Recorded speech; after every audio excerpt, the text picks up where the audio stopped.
Pane murume uya wekunzi akasungirwa nyaya yekuti akatuka vaMnangagwa. Nyaya iyi I'm sure mese makaiona matauriro yaitwa. Painzi akatuka vaMnangagwa. Ende ndakazotarisa clip kacho this man uyo ndaisapo. Ndakatarisa ka clip kacho zvaimba imomo anzi Mnangagwa uraya nyika chichichi achikumbira achamisa please simbai itaiwo moyo munyoro nesu uyai muite sei muchitungamirire dzokai achitaura kuti achitodhimanda kuti vachamisa ngavaite sei ngavadzoke. So this man asungwa kudaro pakazongo fambirwa nyaya dzacho because pakazongonzi aiwa uyai muZimbabwe at the end of the day pane zvimutemodu zvaunotaurawo ndokuzobudiswa kwake kwaari kuitwa panapa pane nyaya yandikusangana nayo iri kunzi Ezekiel Chiradza, a 35-year-old security guard, he has been freed on bail by a court in Bedbridge after he was charged with undermining the authority or insulting the president for recording himself singing that Mnangagwa has destroyed the country. Ndokanziyo kaya zvimbira vauraya nyika saka akabva musungwa musungo achinozononodzwawo nekubudiswa nevakomana vema-human rights ma-lawyers ake ndokusazozivawo zvangu kuti mabasa achakontinue kuramba aripo because you know how this system works. Hatizozivi zvinoshanda sei panoda kutomboongorwa because chema short nyika inenge yaurayiwa but iye anogona kuzota se kuzouraya mhuri nenzara at the end of the day agumiswa futi nepabasa pake because you know macompanies akaya akanzi ndimuri kuemploya narotetuka munozviziva. Now ndikuzoona vana vakawanda veZimbabwe vari kukomenta on this whole issue nekuti isusu tarakataura kapana kuti I think it's not fair kuti munhu anga achinzi asungirwa nyaya iyoyo. So vanhu vakawanda vari kuonawo kuti zvechokwadi it's not fair kuti munhu ainge achisungirwa nyaya iyoyo.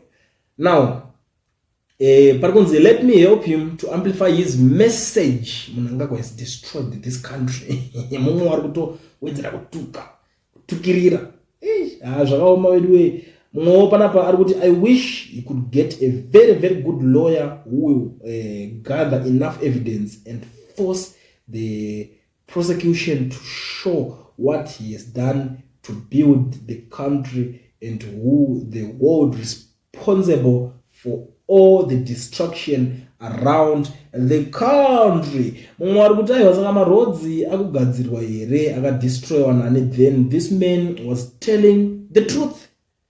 The truth will remain the truth. Chero kadambochekedzerwa. And I don't know what kind of government do we have right now.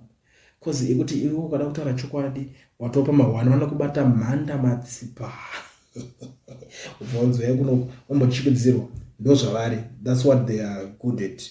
But it's just that iko zvine zvakadambodzima that image yekuti aiwa isusu tiri vanhu vari bo pakachinjwa president wavo because kubva mazuva Mugabe hakuna izvidzidzira kuzviita izvozvo zvavisingaitike izvozvo. But this regime I don't know kuti yakada kumboona kuti vakaimaka ndevapi vanhu vakatanga kuda kumbomudaidai vakusangana nezvinhu zvakadai. So mwari kuti so we are turning our civil servants into kings now.